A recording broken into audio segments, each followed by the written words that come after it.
Bueno, tenemos un debe, porque no le hemos puesto ningún adjetivo a tus informes. Tenemos espectacular informecito, gran informe. Sofi, ¿Cómo sería el no precisa informe ningún de Sofi? epíteto, porque no hay palabras, no hay epíteto que defina los informes de Sofía. Espectacular.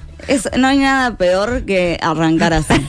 No hay nada peor. Momento de un gran espectacular informecito. Informecito. Gran Petit informecito. Informe. Muy petit. Me gusta Petit igual, ¿eh? Petit es precioso. Bueno, sí. Petit informe de la Petit. Sí, y es verdad, es un pequeño informe simplemente para actualizar en qué está esto del acuerdo del Mercosur-Unión Europea. Lo decíamos al arranque del programa que hablamos hace unos días, de cómo fue el proceso de estos 25 años, pero ahora hay que ver qué es lo que viene para adelante y qué contiene este acuerdo. Lo comentábamos la semana pasada, el 28 de junio de 2019 se cerraron las negociaciones del acuerdo de asociación entre el Mercosur y la Unión Europea.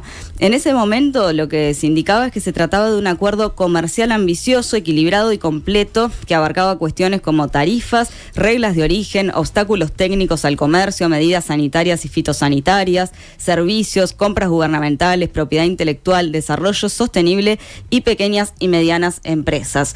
Hoy, si bien no tenemos todo el texto del nuevo acuerdo, de estas nuevas negociaciones, la Cancillería publicó ya el fin de semana un resumen de este acuerdo, de las principales partes, y abre justamente diciendo que el acuerdo negociado es un instrumento amplio y ambicioso que mejorará las condiciones de acceso a los mercados en el comercio de bienes y servicios europeos, así como también el abastecimiento más eficiente por parte del Estado mediante el capítulo de compras públicas.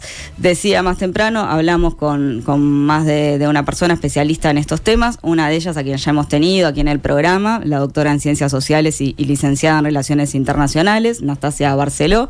Ella nos habló justamente de, qué es lo que está incluido en este tratado y cuáles han sido algunas reacciones, principalmente en Europa. En primer lugar, hay que señalar que se trata de la actualización del acuerdo logrado en 2019, al que se le agrega una adenda ambiental adicional y también un capítulo vinculado a las compras públicas gubernamentales, impulsado sobre todo desde la diplomacia brasileña. Ahora bien, hay que ver si estas condiciones son mínimamente aceptables para países que ya se han mostrado bastante reticentes al acuerdo. Es el caso de Francia, de Italia, de Países Bajos, de Polonia, de Austria. Por otro lado, también hay países que han impulsado y han festejado la conclusión de las negociaciones. Este es el caso de España y también de Alemania. Sin embargo, y desde una perspectiva un poco más larga, es necesario recordar de que en febrero de 2025 hay elecciones en Alemania que pueden reconfigurar políticamente a este país y también reorientar la política exterior, sobre todo con relación a este acuerdo birregional. Vamos a profundizar en este tema en nuestra última entrevista de hoy con Denis Merklén, que él va a hablar justamente de lo que significa esto, en particular para Francia, pero también para otros países. Pero una voz interesante que salió este fin de semana en La Diaria es la de Nicolás Posse Ferraro, que es doctor en Ciencias Políticas por la UDELAR y magíster en Economía Política Internacional por la London School of Economics. Y él escribía: facilitado por el retorno de Lula a la presidencia de Brasil, la Comisión procuró negociar algunas garantías adicionales en materia ambiental con miras a aplacar la oposición de la sociedad civil europea.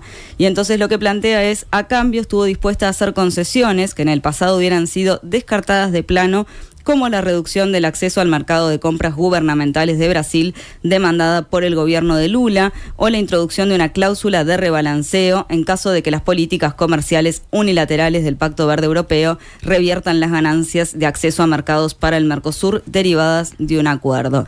Hay otra voz que la tuvimos tiempo atrás y hoy volvimos a consultarle, que es la del economista Marcel Baillan, especializado en relaciones internacionales, que habló de cómo se terminaron cerrando las negociaciones en 2019 y qué es lo que pasa en esta oportunidad. Es interesante ver lo que dice de cómo termina llegando esto, en qué momento para la Unión Europea.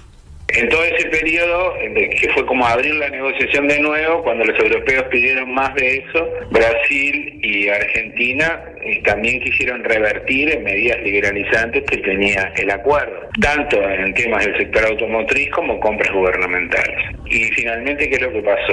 Yo no vi el último acuerdo, tengo un conjunto de dudas, no vi el fin de la negociación, todavía no es público, lo será en estas próximas semanas, pero lo que dicen los comentaristas y los analistas y algunos de los que han participado, que se llegó a un acuerdo hoy, que es mucho peor para Europa porque aceptó prácticamente todas las concesiones que el Mercosur le pidió, y por otra parte no logró imponer ninguna de las cuales propuso en su adenda del 2023. Los países del Mercosur no estuvieron de acuerdo en llevársela. Y ese es un poco el estado de situación. Hay una gran demanda por parte de Brasil, del gobierno de Lula y de la Comisión Europea, en particular de su presidenta, porque se aprobara y terminara la negociación este año. Bueno, es bien interesante esto que dice. En realidad, al final, la Unión Europea termina resignándose y hay cosas que, no se incorporan de lo que quería y sí termina aceptando otras incorporaciones.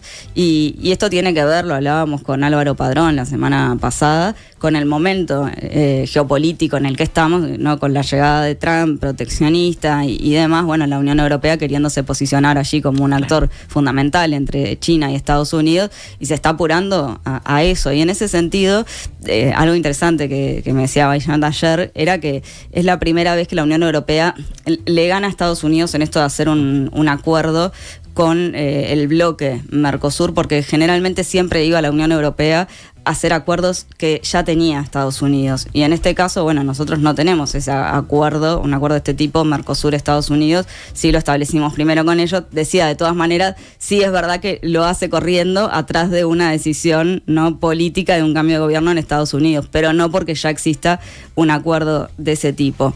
En este resumen que les decía que armaba la Cancillería uruguaya, explicaba ahora que en términos generales el acuerdo contiene reglas modernas y equilibradas para las siguientes disciplinas comerciales: comercio de bienes, reglas de origen, obstáculos técnicos al comercio, medidas sanitarias y fitosanitarias, defensa comercial y salvaguardias bilaterales, facilitación del comercio, comercio de servicios, compras gubernamentales, propiedad intelectual incluyendo indicaciones geográficas, política de competencia, empresas del Estado, comercio y desarrollo sostenible, MIPYMES, transparencia y solución de controversias. Son muchos los aspectos que se incluyen. Acá, claro, también se marca que en realidad no está únicamente la pata comercial, está también lo que tiene que ver con una pata política, una concepción sobre lo que debe ser el respeto a las democracias, los derechos humanos, que en ese sentido se aspira a tener en los foros internacionales posturas similares, apelar por las mismas cuestiones, pero lógicamente donde está la tranca en la Unión Europea, pensando ahora en los parates que puede haber, es en la pata comercial, no es en esto otro. Si vamos concretamente a qué implica este acuerdo, significa una baja de aranceles de forma progresiva que en 10 años eliminaría casi la totalidad de los derechos sobre las mercancías que Uruguay, Argentina, Brasil y Paraguay venden a Europa, al tiempo que en el sentido contrario será por 15 años, alcanzando hasta un 90%. Estamos hablando de porcentajes muy altos, obviamente. También se prevé un desgravamen del orden del 14% de los productos europeos exportados a este continente, y el Mercosur contará con un beneficio en el 74% de los bienes colocados en la Unión Europea. Se va a permitir que otros productos puedan ser desgravados de 4 a 10 años, como langostinos, conservas de pescados, hortalizas, plantas, tubérculos. Hablamos también del biodiesel, golosinas, helados, dulce de leche, que te acuerdan que lo tenían bromado, claro. Es lo más importante. Y France 24 hacía allí un repaso y decía: la Unión Europea introducirá gradualmente en 5 años un cupo de 99.000 toneladas métricas de carne de vacuno con un arancel del 7,5%, lo que representa el 1,6% del consumo total de carne de vacuno de la Unión Europea por año. Y recordaba que la Unión Europea ya importa anualmente alrededor de 200.000 toneladas en carne de vacuno del Mercosur. O sea, un 1.6% no es absolutamente... Claro, para nosotros no mueve es la mucho, aguja para ellos. Para ellos, en realidad, es un porcentaje pequeño. Existe un cupo para las aves de corral que representa alrededor del 1,4% del consumo total de la Unión Europea. Los 4 países del Mercosur juntos ya son el principal proveedor de la Unión, con Brasil en primer lugar, por delante de Ucrania. También hay cupos del bloqueo europeo para carne de cerdo, azúcar, etanol, arroz, miel, maíz y maíz dulce. Por otro lado, el Mercosur otorgará a la Unión Europea una cuota libre de impuestos de 30.000 toneladas métricas para quesos, que se implementará gradualmente a lo largo de 10 años, con otras cuotas para leche en polvo y fórmulas infantiles. El Mercosur también implementará gradualmente reducciones arancelarias para los vinos del bloque europeo, del 20 al 35% actual, las bebidas espirituosas con contenido alcohólico procedentes de la destilación de materias primas agrícolas, el aceite de oliva, la fruta seca, los melocotones y tomates enlatados, los productos porcinos, el chocolate y los refrescos. Y acá viene un punto importante, que es el tema de las materias primas, de las que tanto se habla, ¿no? Que es lo que exporta América Latina. Y acá en esta nota de France 24 se resaltaba que en este aspecto la Unión Europea está ansiosa por reducir su dependencia de China para minerales críticos como el litio, un metal para baterías, algunos hablan, ¿no?, del oro del siglo XXI, para su transición ecológica, y ve al Mercosur como un socio confiable. El acuerdo garantizará que no haya impuestos a la exportación de la mayoría de estos materiales. Brasil mantendrá algunos impuestos a las exportaciones de ciertos materiales, pero la Unión Europea se beneficiará de un límite máximo para ellos. Para Argentina se eliminan todos los impuestos a la exportación de minerales. Veamos lo que pasa si vamos al caso de Uruguay, porque esto no impacta igual a todos los países claro, de la región. Depende de lo que uno exporte. Exactamente. Si hacemos un repaso de algunos números que da la Cancillería de cómo es actualmente el comercio entre Uruguay y la Unión Europea, en su conjunto la Unión Europea es la segunda economía mundial y un socio estratégico para nuestro país. En 2023 Uruguay exportó a este bloque un total de 1.930 millones de dólares y fue el tercer destino de exportación detrás de China y Brasil, claro, representando el 17% del total exportado. O sea, ya tenemos obviamente es el tercer comprador entonces. Fluido. En las últimas 2 décadas el bloque se posicionó dentro de los primeros 3 destinos de exportación y entre 2002 y 2008 ocupó el primer lugar. Acá lo que aclara Cancillería es que a medida que China se fue posicionando mejor, es que la Unión Europea empezó a alternar entre el segundo y el tercer lugar. Rezagado, exactamente. Los principales productos exportados al bloque europeo fueron la celulosa y la carne bovina. Juntos representaron más del 66% del total. Otro de los principales productos exportados por Uruguay son colza y carinata, madera, arroz, soja, lana y tejidos, carne equina y porcina. Y respecto a los destinos dentro de la Unión Europea, Italia ocupó el primer lugar en 2023 para Uruguay con una participación de 31%. Les invito a escuchar lo que decía justamente Baillán sobre el modo en que este acuerdo terminará impactando de efectivamente prosperar en la Unión Europea en Uruguay. Uruguay no es un país que esté particularmente estresado por los sectores, digamos, defensivos en materia de producción doméstica, porque Uruguay es un país que se ajustó la apertura de su economía en los años 90 cuando se hizo el Mercosur, y lo tuvo que hacer con Argentina y Brasil, y es una economía relativamente pequeña, no tiene sectores sustitutivos de importaciones de enorme magnitud protegidos por aranceles. Hay algunos bolsones muy pequeños de sectores muy específicos de actividad que tienen algún amparo de la protección, más que nada por algunos otros tipos de regulaciones, pero no es un sector que va a tener, y si va alguna mejora en el acceso al mercado de la Unión Europea va a tener. Y en general en estos acuerdos los efectos para Uruguay nunca los más relevantes son los directos, ¿no?, sino son los indirectos. ¿Cómo es que le vaya al resto de la región? Bueno, esto no es novedad para nosotros. Somos obviamente muy dependientes de las economías vecinas de Argentina y de Brasil, y es interesante, él explica cómo esto puede abrir justamente otros mercados y habla del efecto dominó. Y eso tiene que ver también con cómo se ve acompañado este acuerdo y si realmente significa un nuevo camino para el Mercosur en materia de acuerdos con terceros. Ningún acuerdo único le va a resolver los temas de acceso de los sectores de los países del Mercosur. Se necesitan muchos. Si esto es el inicio de un proceso, y dado que la Unión Europea, acá se genera mucho en términos comparados lo que se conoce con el efecto dominó del regionalismo. Dado que Europa entra a una región ultra protegida como el Mercosur, existen incentivos de otros países rivales, a los bloques rivales de la Unión Europea, a lograr lo mismo, porque si no van a ser discriminados en este mercado. ¿Sí? Bueno, acá esto que decía, ¿no? Él plantea, en realidad hay otros países que van a plantear esto. Bueno, si la Unión Europea logró esto, nosotros queremos lograr algo parecido, y eso es lo que terminaría impactando más en Uruguay también, si se abre una serie de mercados. Nastasia Barceló también habló, y ella planteaba esto de quiénes serían los beneficiados en Uruguay y en el bloque europeo.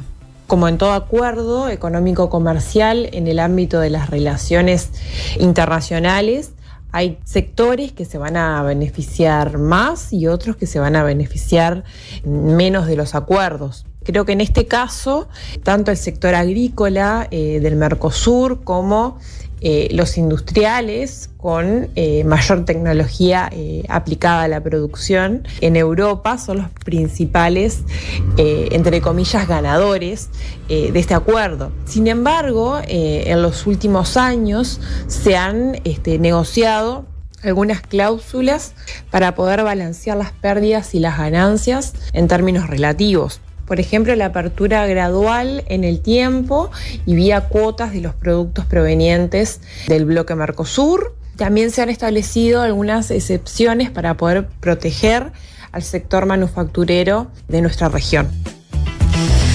Bueno, te consultaba, Sofi, por el tema de Francia, ¿no? Porque Francia fue uno de los principales opositores a este acuerdo, porque, bueno, tenía allí sectores que estaban fuertemente hablando en contra de esto, de que los iba a perjudicar. Sí. ¿Qué tanto se perjudica al país? Bueno, esto yo decía, vamos a profundizar después con Denis Merklén, pero ahora lo que sigue justamente es este tratado se tiene que traducir y tiene que pasar por cada país de la Unión Europea.